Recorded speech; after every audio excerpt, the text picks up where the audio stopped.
se ha descubierto de que Facebook, en este caso Meta, el dueño de Instagram, ya tenía muchos estudios con respecto a cómo impactaba el uso de redes sociales en adolescentes. Y de alguna manera, a pesar de saber de que era dañino, nocivo y tenía un montón de consecuencias negativas en los adolescentes, ellos no hicieron nada al respecto. Y de alguna manera guardaron estos estudios y se quedaron en un cajón.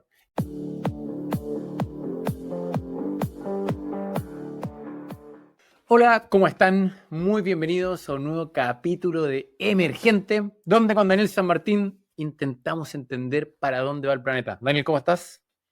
Estoy bien, Tomás. Estoy, como siempre, entusiasmado con este capítulo. No solo por los contenidos que tenemos, que siempre los preparamos con mucho cariño, sino que además por las invitaciones y el proceso de formación de comunidad en el cual estamos en Emergente.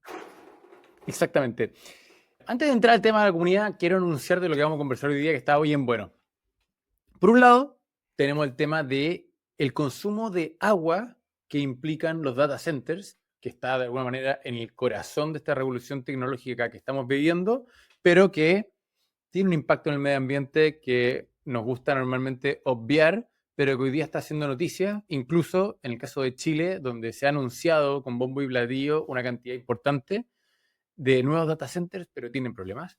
Y el segundo tema, que vamos a tratar más en extenso, tiene que ver con el impacto de los smartphones, en particular de las redes sociales, sobre los adolescentes e incluso preadolescentes. ¿Bien? Dicho eso, Daniel, creo que vale la pena porque nos han escrito muchas personas. Tenemos nuevos Patreons que la verdad es que tengo que reconocerlo, me emociona que haya gente que se estén sumando, que nos contribuyan a poder construir un mejor podcast. Daniel, cuéntanos. Sí, hace un par de semanas lanzamos nuestro Patreon con mucha ilusión y rápidamente la verdad es que nos sorprendió gratamente ver que varias personas ya comenzaron a aportar. Se está generando una comunidad y queremos nombrar con mucho cariño a las personas que se han inscrito en nuestro Patreon. Así que voy a darme 25 segundos para nombrarlos. Rodrigo Lavé, muchas gracias. Arturo de la Sota, Luis Zapata, Patricio Cofré. Muchas gracias a estos primerísimos seguidores. Esperamos de que este pequeño número pase a cientos Contribuyentes. pronto, luego a miles y finalmente a millones. Así que hemos comenzado bien con el pie derecho. Muchas gracias a nuestros Patreons que están comenzando a hacer posible que vayamos mejorando cada vez más. Así que muchas gracias. Gracias No, totales. lo más entretenido, creo yo, es que estamos armando, básicamente, en la versión más simple, cotidiana y útil posible, un grupo de WhatsApp donde estamos conversando de lo que está pasando, donde estamos compartiendo noticias, donde estamos discutiendo puntos de vista y donde al mismo tiempo nos están ayudando a armar la pauta. Porque muchas veces debatimos con Daniel, oye, hablamos de esto, hablamos de lo otro, tomamos en cuenta esta noticia, nos estamos cargando mucho para este lado, tratemos de darle más diversidad y bueno, qué mejor que ustedes mismos para que nos ayuden y nos guíen y nada, podamos tener una conversación interesante y como siempre hablamos con Daniel, nos vayamos dando cuenta, seamos conscientes de todos estos fenómenos emergentes que le dan forma a nuestra sociedad. Sí, la idea de ese grupo además es ir compartiendo noticias que nos parecen interesantes, artículos, contenido de diversos temas. A mí me toca bastante, me toca hacer consultoría y en diferentes grupos me piden, oye, mándame lo que crees que está pasando de inteligencia artificial, de tendencias sociales, y yo voy repartiendo y la idea de esto es armar un canal por el cual Tomás y yo podamos ir compartiendo de manera ordenada todos estos movimientos fascinantes que estamos viendo del mundo. Así que los invitamos a todos a unirse a esta comunidad naciente de emergente y hacemos el llamado también a suscribirse, muy importante, suscribirse a nuestro canal, nos ayuda muchísimo, la verdad, nos ayuda en varias dimensiones y también, por supuesto, que nos recomiendan, también nos ayuda a crecer y nos ayuda a ir mejorando la calidad cada vez más de contenido. Sí. Bueno, dicho eso, vamos a los temas de hoy. Primer tema, data centers y agua. Para quienes no saben, los data centers son unas bodegas enormes. Imagínense una bodega del tamaño de una manzana de alguna de sus ciudades que tiene un tremendo galpón y está lleno de un computador tras otro. Es decir, un computador imagínense como, iba a decir un VHS y me acordé lo viejo que estoy. Imagínense, después dije un player de CD y también me recordé lo viejo que estoy. Yo creo que mucha de la gente que nos escucha no tiene idea de lo que estás hablando, Tomás. Exactamente, VHS eran estos cassettes enormes donde uno veía películas en los años 80 y los CDs eran estos discos compactos donde con los que uno podía escuchar música primero y después podía almacenar información para el computador. De hecho, el computador tenía lector de CD hasta hace ¿cuánto? 10 años atrás. Dicho eso, quería básicamente expresar cajas metálicas que pueden tener 50 centímetros por 50 centímetros por 20 de alto, que es básicamente un gran disco duro. ¿Bien? Y tenemos uno de estos tras otros puestos en un rack tras otro, llenando una superficie enorme que perfectamente puede ser 1 hectárea. Y el principal desafío, que de hecho ha tenido la industria de microchips, ¿cierto? De semiconductores y de hardware, ha sido el tema de cómo se calientan estas máquinas, ¿cierto? En un minuto, de hecho, estaba la tecnología para que los procesadores fuesen más rápidos y no lograban que lo fuesen porque se calentaban demasiado. Y es por lo mismo que muchos de estos centros de datos se ponen en lugares donde la temperatura es más baja. Y por eso es que uno muchas veces escucha de que los países nórdicos, es decir, Noruega, Escandinavia en general, es un buen destino. En el caso de Sudamérica se ha hablado mucho como Punta Arenas, ¿cierto? En el extremo sur de Chile es una buena alternativa, pero de todas maneras, por un tema de la distribución de la red y de los datos, es necesario no solamente tenerlos cerca de los polos, sino que también cerca de los lugares de consumo, ¿cierto? Sí, de hecho hubo una ahí para aportar datos. El dato, Microsoft estuvo haciendo pilotos para instalar centros de datos bajo el agua. Se ponía básicamente una especie de container sellado con computadores y se hunde en el océano. Y eso es una manera muy eficiente de enfriar esto y es tan importante enfriarlo que imagínense, llega a convenir meter computadores de altísimo valor y mandarlo al fondo del océano. Entonces es un gran desafío. Uno de los grandes desafíos de estas granjas de datos es enfriar los computadores. Básicamente, estos son unas grandes bodegas que tienen el aire acondicionado corriendo todo el día. Imagínense eso. Manera, sí, un aire acondicionado muy sofisticado que pasa por dentro, pero es una manera de imaginarlo. Pero uno literalmente entra a estas granjas de datos y hace frío dentro. Sí, sí. O sea, más allá de, como dice Daniel, hay un sistema más sofisticado que enfría el computador en sí. El computador está en un ambiente frío de alrededor o menos de 10 grados, ¿cierto? Dicho eso, todo aire acondicionado o la mayoría de las tecnologías de aire acondicionado consume mucha agua. ¿Bien? Por lo tanto, el tema del consumo de agua está siendo una gran noticia. Y la verdad es que a mí me sorprendió personalmente enterarme de que si bien en Chile nos estamos jactando de cómo el aumento de data centers en Chile ha sido importante y que de hecho hay una proyección a futuro aún más importante, y en el fondo Chile se jacta porque tiene niveles de conectividad tanto de sus cables submarinos como su red de fibra óptica a lo largo del país muy importante, uno se empieza a enterar de que todas estas grandes inversiones anunciadas por Microsoft, por Amazon, por Google, tienen la verdad una gran oposición desde sectores ecologistas que dicen, oiga, todo bien con sus data centers, pero la verdad es que la cantidad de agua que ustedes consumen va en contra de todas nuestras aspiraciones ecológicas y por lo tanto, si bien estuvimos en pie de guerra contra las paltas de la agricultura en su minuto o contra la minería en otro, hoy día la verdad es que los centros de datos son el nuevo enemigo.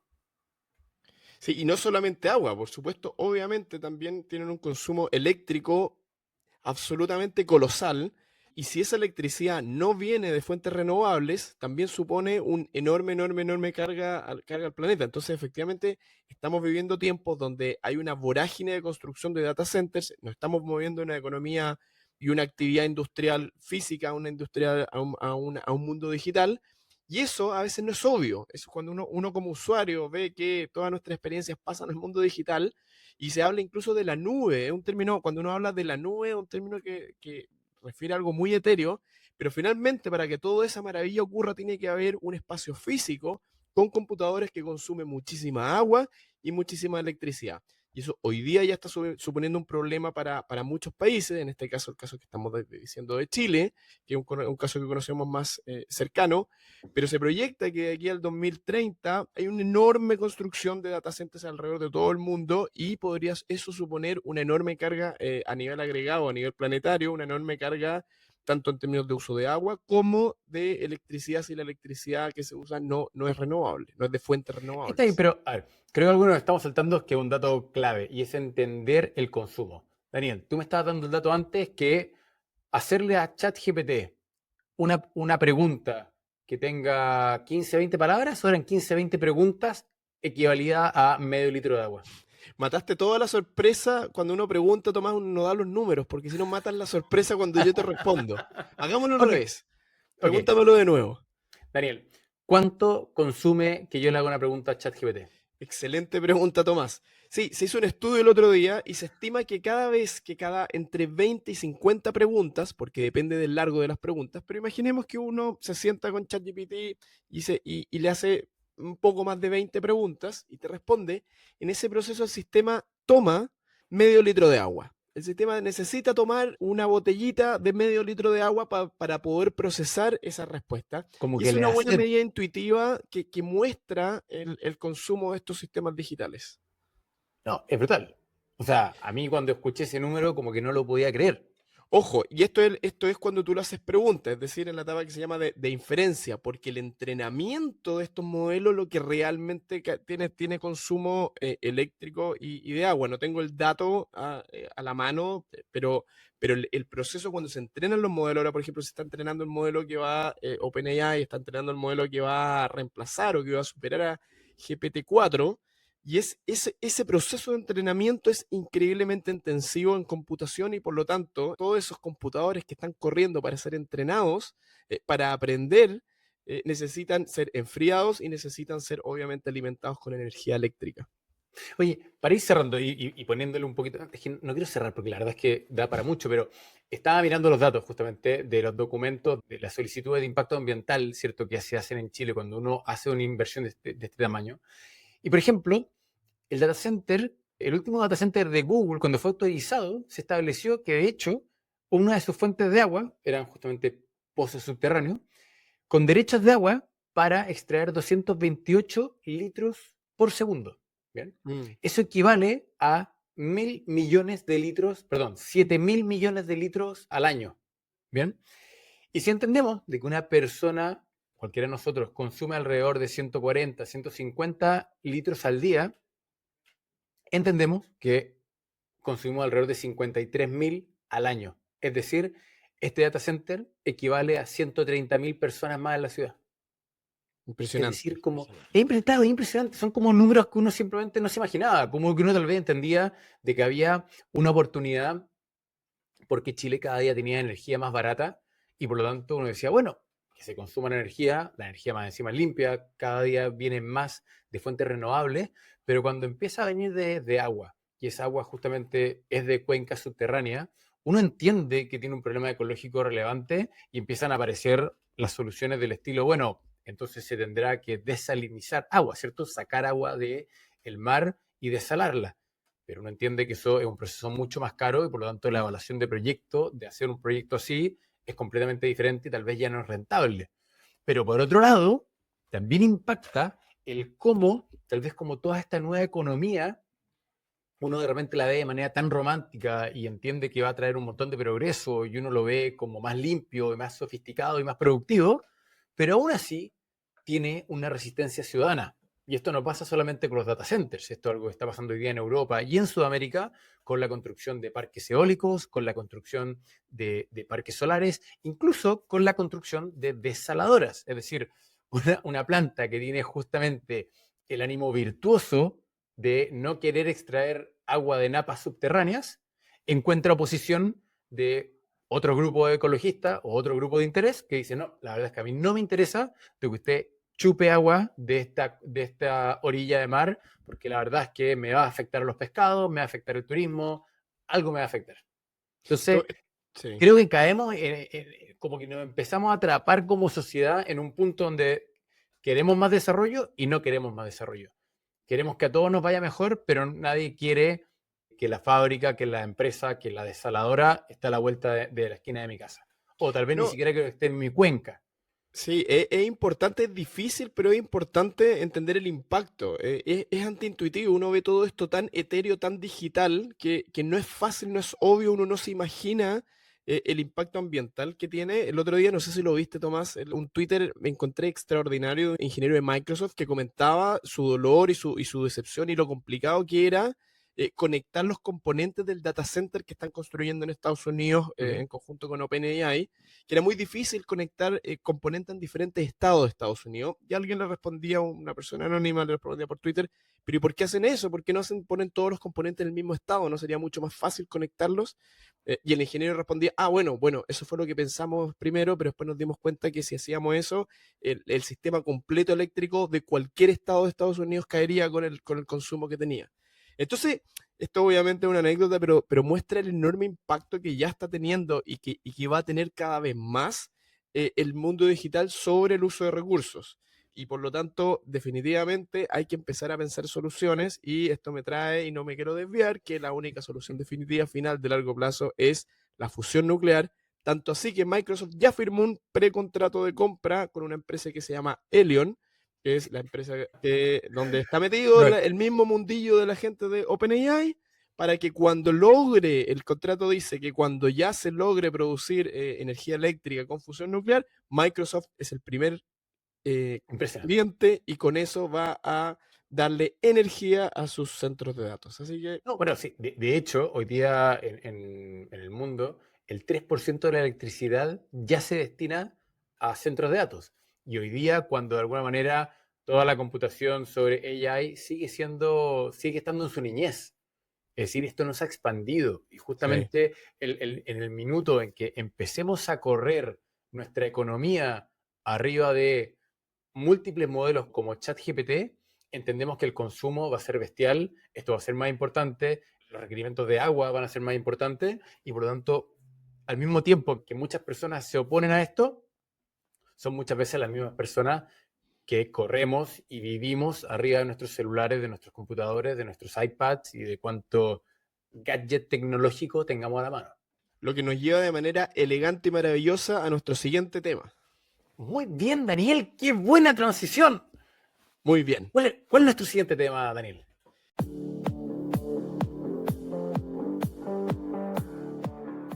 Siguiente tema es cómo nuestra experiencia digital ahora no afecta al planeta, sino que nos afecta a nosotros. Afecta a nuestras emociones, afecta a nuestras felicidades, nuestros miedos, en particular en los adolescentes. Porque, como me estabas contando tú, Tomás, la verdad que han empezado a aparecer, ya habían aparecido estudios y cada vez más del enorme, enorme impacto que tiene el uso de redes sociales y otras herramientas digitales en el bienestar mental de los jóvenes. Sí. Si ustedes recuerdan, y esto es algo que hemos comentado en el podcast más de una vez, en el último tiempo, en el último año, perdón, el amigo Mark Zuckerberg, no es porque sea nuestro amigo, es porque lo tratamos con cariño, ha estado compareciendo frente al Congreso de Estados Unidos por dos grandes motivos. Uno fue el tema de Cambridge Analytics y como todo lo que llaman la trama rusa en Estados Unidos, de cómo Rusia habría interferido en las elecciones de ese país. ¿Bien? Pero la segunda ha sido porque se ha descubierto de que Facebook, en este caso Meta, el dueño de Instagram, ya tenía muchos estudios con respecto a cómo impactaba el uso de redes sociales en adolescentes. Y de alguna manera, a pesar de saber de que era dañino, nocivo y tenía un montón de consecuencias negativas en los adolescentes, ellos no hicieron nada al respecto. Y de alguna manera guardaron estos estudios y se quedaron en un cajón. Y de hecho, estos estudios finalmente se supieron, se conocieron por lo que se llama un whistleblower, ¿cierto? Alguien que delató a Facebook, a Meta, y contó que esto estaba pasando, que los estudios se habían realizado y que Meta era completamente consciente del daño de las plataformas en adolescentes. Es que, a ver, es muy duro decirlo, pero el negocio de Facebook y del resto de las redes sociales es producir un cierto nivel de adicción en sus usuarios. Es generar este feedback loop dopamínico de mirar contenido, mirar contenido. El modelo de negocio de las redes sociales es básicamente tener la mayor cantidad de atención posible de tus usuarios para introducir publicidad o monetizar de otras maneras.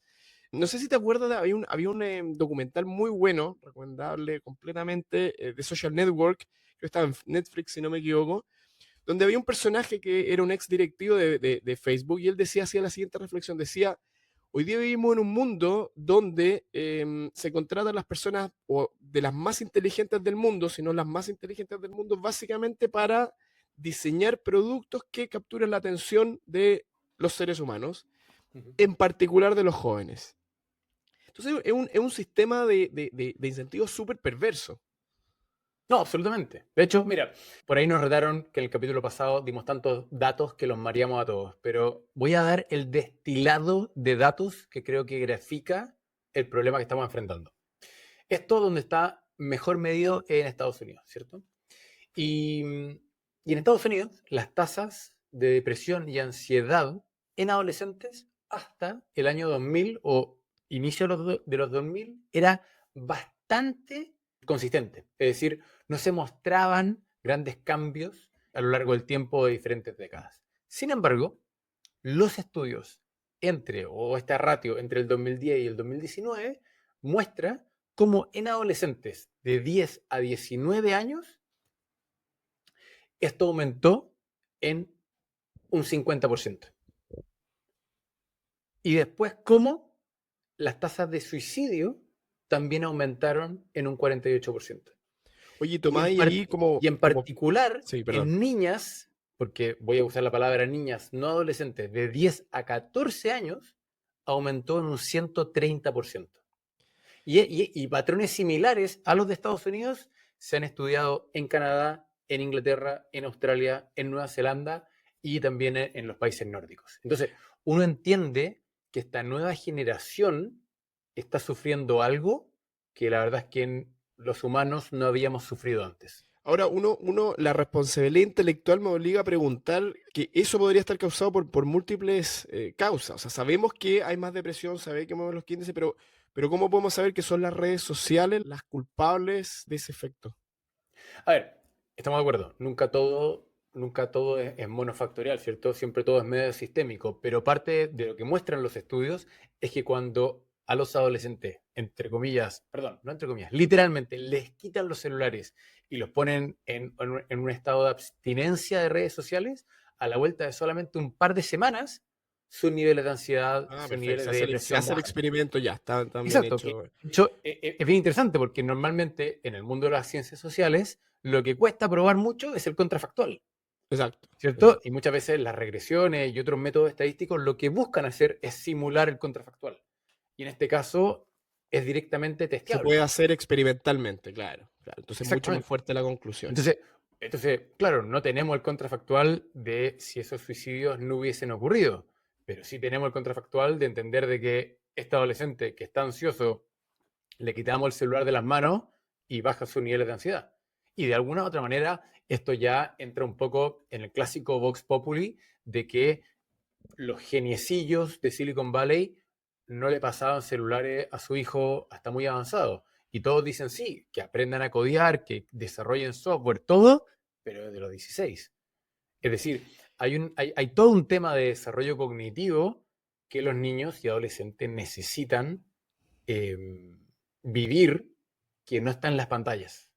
Sí, es que acá yo creo que es importante separar entre estar familiarizado y educado en el mundo digital, que creo que es muy importante, a tener una exposición a las redes sociales. O sea, las redes sociales son un componente del mundo digital que es particularmente adictivo y que es particularmente peligroso, sobre todo si, y acá obviamente yo no soy ni psicólogo ni doctor, pero en estados más tempranos del desarrollo del sistema nervioso, cualquier tipo de daño o de efecto que interfiere en ese desarrollo es mucho más grave. Entonces, con esto no estamos diciendo que hay que alejar a los niños de los computadores o del mundo digital, pero sí particularmente las redes sociales tienen componentes de adicción psicológica que son peligrosos y que probablemente es mejor evitar a edades tempranas. Sí. Y estuve leyendo, entre todos los temas que revisamos para hacer este podcast, un artículo me gustó en que hacía tres reflexiones que que, que parecen obvias cuando uno las menciona. Pero dice, mira, primero, toda la discusión en torno a las redes sociales y la gran mayoría de los estudios que se hicieron, por decirlo así, post 2010, cuando fue como el boom y la masificación de la adopción de plataformas como Facebook, es que todo ese análisis se hacía en adultos. Y por lo tanto, todas las reflexiones en torno al impacto de las redes sociales se hacían siempre sobre adultos. Y por lo tanto, los estudios sobre adolescentes son mucho más recientes. ¿Bien? Entonces, primer factor, que igual es muy interesante, porque tal vez, claro, nos imaginábamos en que los términos y condiciones de Facebook decía usted lo puede usar solamente si es adulto, pero todo el mundo sabía que los adolescentes y preadolescentes mentían y lo utilizaban igual. Lo segundo tiene que ver con qué se usaba. Y lo mismo, de alguna manera, la academia estudiaba principalmente Facebook. Y por lo tanto, todos los estudios se hacían en torno a Facebook. Sin embargo, en los últimos 10 años, pensemos en el 2015 en adelante, los adolescentes lo que usan son otras plataformas, no usan Facebook. Usan Instagram, usan Snapchat, usan TikTok, usan YouTube, ¿cierto? Entonces, nuevamente, uno como que cae en cuenta en un par de obviedades que uno de alguna manera evidencia cómo la construcción de conocimiento de los últimos 15 años había estado errada.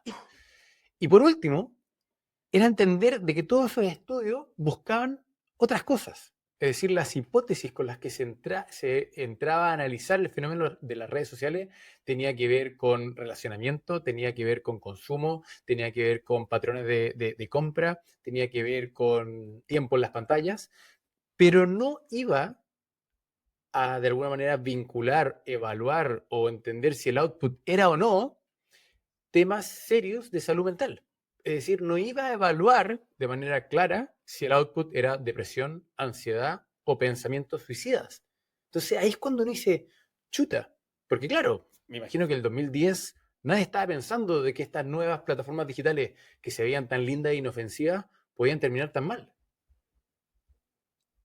Sí, y eso obviamente nos lleva a la pregunta de políticas públicas, de ¿puede el Estado o puede un poder superior o debería prohibir el acceso? Y de hecho, yo quería acá comentar, hace un par de meses, ya en 26 de marzo fue promulgada una ley en el estado de Florida, donde se prohíbe para los habitantes del estado de Florida menores de 14 años tener una cuenta en red social.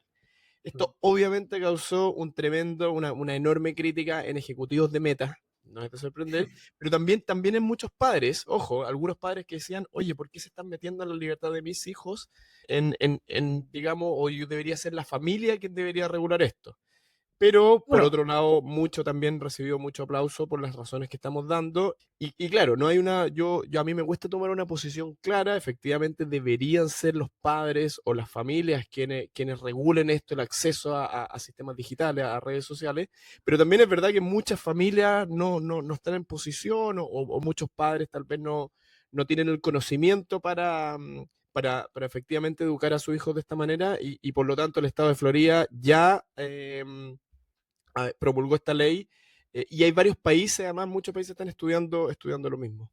sí, bueno, de hecho, en España se está proponiendo una ley que va en la misma dirección, es decir, aumenta la edad mínima para registrarse en redes sociales de 14 a 16 años, cuando justamente en ese país la tasa de uso de redes sociales en adolescentes es de casi el 100%, es de un 98%. Pero al mismo tiempo, los estudios muestran que la edad de acceso a los primeros celulares se empieza a dar a los 11 años. Entonces ahí es cuando uno entiende de que uno dice, ojo, estos son preadolescentes, literalmente no tienen el cerebro completamente formado, ¿cierto? Es decir, voy a ir a un detalle, pero uno cuando es niño es mucho menos racional, ¿cierto? Y eso no es por un azar de la maduración, sino que tiene que ver con que tu lóbulo frontal, que es el lóbulo más tardío en la evolución del hombre, en este caso, en el crecimiento de un niño, no está completamente desarrollado. Y por lo tanto, toda la parte La más corteza racional, prefrontal, dice. exactamente. Entonces, toda la parte de comillas, pensamiento más racional, control de los impulsos y cosas por el estilo, son los que terminan de desarrollarse en la adolescencia. Y uno justamente entiende de que las redes sociales, como decía Daniel, tienen a las personas más inteligentes del planeta preocupadas de cómo exploto a un niño de 12 años que todavía no tiene bien desarrolladas esas capacidades cognitivas. es una locura si uno realmente lo piensa. De la misma forma que uno dice, bueno, no se me ocurriría permitirle que un niño fume o tome a los 12 años o que maneje, ¿cierto? Porque no es que un niño no pueda manejar un auto porque no alcanza los pedales o porque no ve, es porque no tiene la madurez necesaria, el juicio para tomar una serie de decisiones. O sea, a mí la verdad es que me parece natural todo esto. O sea, perdón, me Sí. parece lógico el hacernos cargo cuando nos damos cuenta que una nueva tecnología es dañina para las personas en cierto estado. Sí, no, yo también estoy de acuerdo. Yo ahí soy como bien libertario desde los 18 años, desde la edad que como sociedad pueden ser los 16 también, pero que nos pongamos de acuerdo que de ese momento ya las personas tienen un grado de desarrollo cognitivo y emocional que les permite hacerse responsables de su acto y de efectivamente planificar. Y como sociedad decimos, ok, desde este punto las personas son responsables y pueden tomar sus propias decisiones. Creo que la adicción a redes sociales es perfectamente equiparable a el alcohol o drogas o cualquier otra cosa que decimos, mira, antes de los 18 en realidad no está el grado de desarrollo completo para tomar todas las decisiones. Sí, Está en esa línea. Así que yo tengo la impresión, teniendo la mirada emergente, de que el mundo y los gobiernos se van a ir moviendo en esa dirección y van a ir viendo cada vez más este tema de adicción psicológica como uno más y por lo tanto se va a ir volviendo naturalizando, creo yo, prohibir el uso de algunos tipos de herramientas en ciertas edades. sí, estoy de acuerdo. Oye, bueno, yo creo que nos podríamos expandir más en este tema y la verdad es que tal vez da para una conversación más larga, pero sí yo creo que es importante que vayamos tomando conciencia como esto es un tema, como no da lo mismo que los adolescentes estén en redes sociales todos los días. De hecho, si me permito volver nuevamente a las estadísticas, ya les mencioné el tema de las tasas de suicidio en niñas menores de 14 años, pero cuando uno ve las tasas incluso de atentado o de autodaño, ¿cierto? Para hacer una traducción de self-harm en inglés, las tasas no son de un 130%. El aumento entre el 2008 y el 2020 es más de un 500%. Es decir, ahí uno realmente entiende y dice, concha la lora, algo está pasando que es muy serio. Es decir, cuando las niñas se están haciendo daño, se están autoinfligiendo dolor o algún otro tipo de atentado contra ellas mismas, es muy serio. Es muy serio que aumenten tasas de un 500%. Esto, como bien decía Daniel, está acompañado de otros fenómenos. De hecho, varios de los estudios muestran cómo esta nueva forma de relacionarse con las redes sociales va acompañado también de algún tipo como de sobreprotección, de cómo los niños hace 20 años atrás, entre comillas, jugaban solo en el barrio, se aburrían, tenían más tiempo de lo que se llamaba juego no supervisado. Y hoy día, de alguna manera, también padres más aprensivos, cámaras, maneras de criar han cambiado. Claro, también puede afectar. Pero, como bien decía Daniel, el contrafactual en el caso de los celulares también es comprobable. Así que ojo para los padres y ojo para los mismos jóvenes que pueden estar escuchándonos también. Yo creo que el autocuidado es súper importante como en muchos otros ámbitos. El autocuidado del desarrollo adecuado, psicológico, creo que es súper importante porque nos estamos jugando el futuro con ello. De hecho, yo lo diría incluso para nosotros. A mí me pasa personalmente que hay días Sí, sí, sí, hay algo tienes más razón, en mirar redes sociales y tienes finalmente razón. no puedo creer cuando, por decirlo así, veo la estadística al final del día o al final de la semana, digo, la cantidad de tiempo que perdí en esta pelotudez.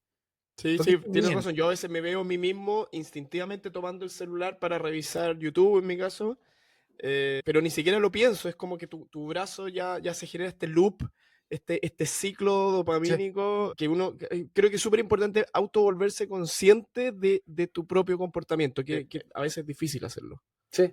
No, y uno se da cuenta que es por cualquier cosa y con cualquier justificación. Muchas veces decimos que no, es que bueno, que estaba aburrido o tenía un tiempo muerto, lo que fuese.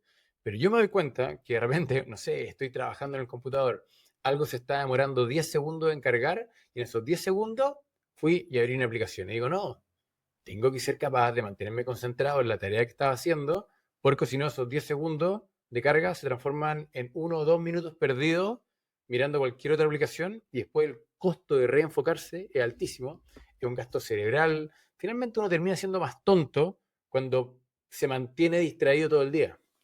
Sí, tengo un par de amigos que hacen detox de celular. Y cada cierto tiempo pasan 3 días, por ejemplo, si es que pueden, sin celular para como evitar parar este ciclo que es difícil de tener esta costumbre tan marcada que tenemos muchos de agarrar el celular y que obviamente no nos hace bien, o sea, obviamente. Y como siempre, agradecemos sobre todo que nos sigan en su plataforma de podcast favorito o en YouTube, si es que les gusta esa plataforma, o en Patreon, si es que quieren aportar, si es que quieren sumarse a nuestra comunidad y a este grupo de WhatsApp que estábamos formando, están muy, muy invitados.